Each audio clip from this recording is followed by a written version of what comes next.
A tense silence fell in the hall of the St. Petersburg Philharmonic, and the conductor waved his arm convulsively. It quickly became clear to everyone that something was wrong.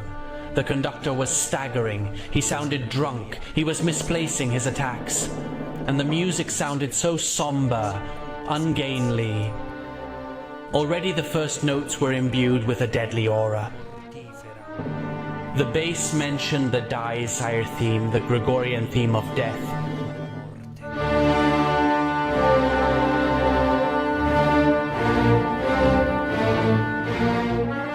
A murmur of disapproval immediately began to rise. Seated in the audience were all the music critics of St. Petersburg, and they were not ready for such dark music.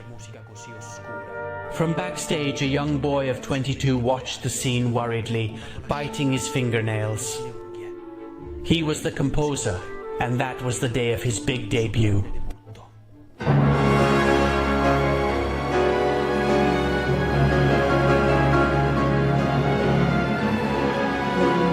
On that evening of 1897, Sergei Rachmaninov felt the stern eyes of Russia on him. He had entered the Moscow Conservatory at the age of 12 and had distinguished himself, even attracting the admiration of the great Tchaikovsky. But the premiere of his Symphony No. 1 had been a disaster, and the world had collapsed on him. One critic wrote that that symphony would be considered beautiful only in hell. To us, this music leaves a very bad impression, with its broken rhythms, the obscurity and vagueness of the form, the mindless repetition of the same short tricks, the nasal sound of the orchestra, and the complete absence of themes. Negative reviews would multiply over the next few days. The young boy ran from the concert hall in tears, returned to Moscow alone, and finally fell into a gloomy depression.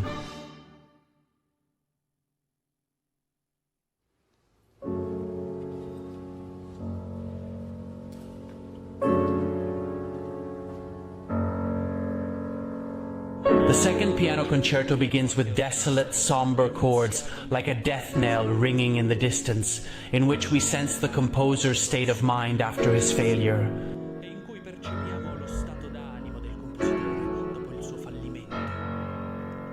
Finally, a final angry chord introduces the somber first theme of the concerto.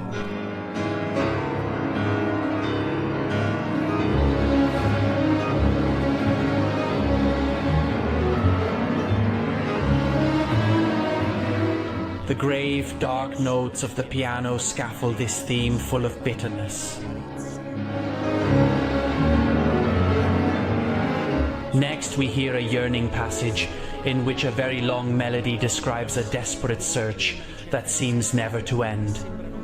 The music recounts the sense of dissatisfaction, of incompleteness, the search for a still point, a landing place, a long journey home.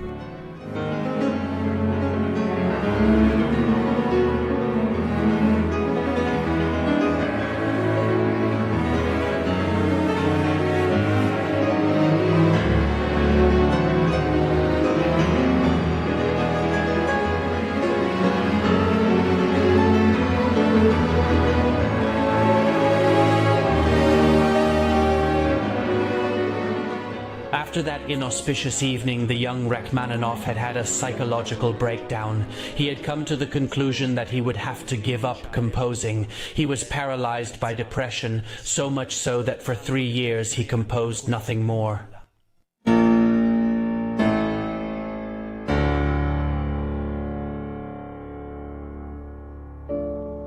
Meanwhile, however, his fame grew worldwide thanks to the success of his Prelude in C-sharp minor, a piano composition that his cousin, the pianist Ziloti, performed on his tours of Europe and America.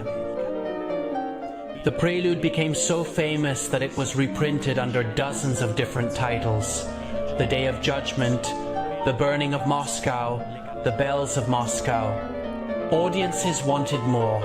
This prelude, a somber, dark piano composition, swollen with despair, beginning with the macabre chiming of only 3 descending notes.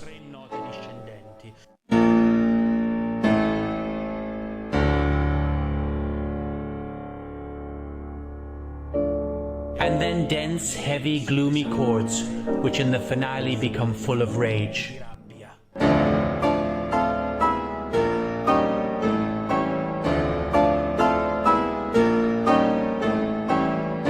This severe, dark style is typical of Rachmaninov, a composer in whom depression itself becomes music. But out of this dense darkness emerge luminous angels, his immortal melodies dancing lightly in the air.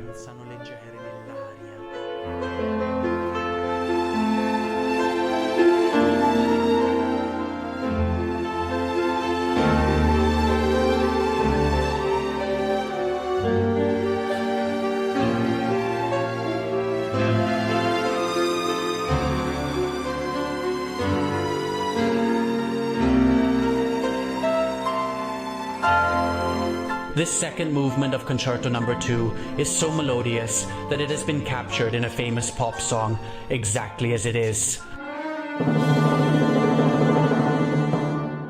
After the tremendous defeat of his first symphony, Rachmaninov was clinically depressed.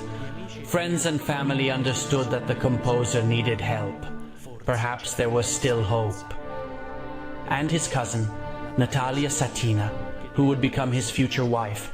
One day she came to him with a note with only one name written on it, Nikolai Dahl.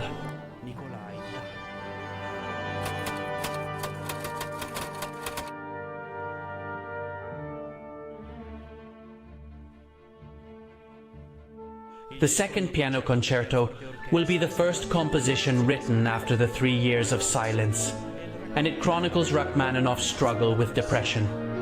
In the first movement, the music builds up tension through a very long crescendo that is like a desperate attempt to re-emerge from the abyss and is punctuated by the piano's angry chords.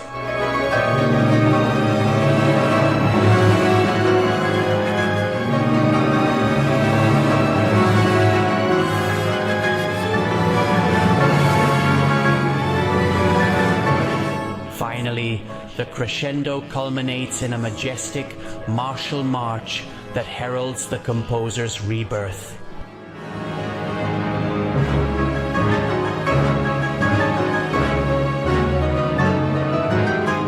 Dr. Nikolai Dahl was a neurologist who was interested in a new discipline, an innovative approach, psychotherapy. He had studied with the famous Dr. Charcot, an expert in hypnotism, whose lectures were also attended by a young Freud. In the first 4 months of the millennium, Rachmaninoff visited Dr. Dahl every single day, undergoing a long course of psychotherapy and hypnosis. In the last movement of the concerto, the battle between the composer and his depression reaches its climax. And the music transports us on a journey to a bright triumph full of hope for the future.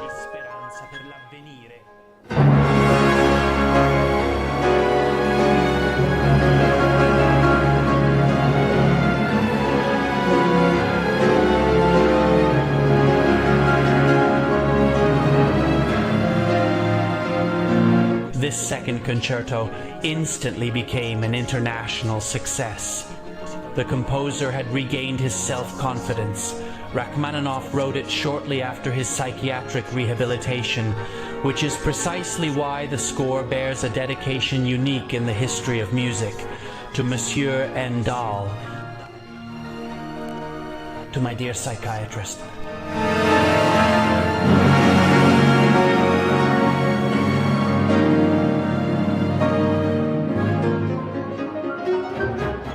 I am Francesco, and on my channel I talk about art and culture. I invite you to subscribe, share the video and catch up with previous videos. Until next time.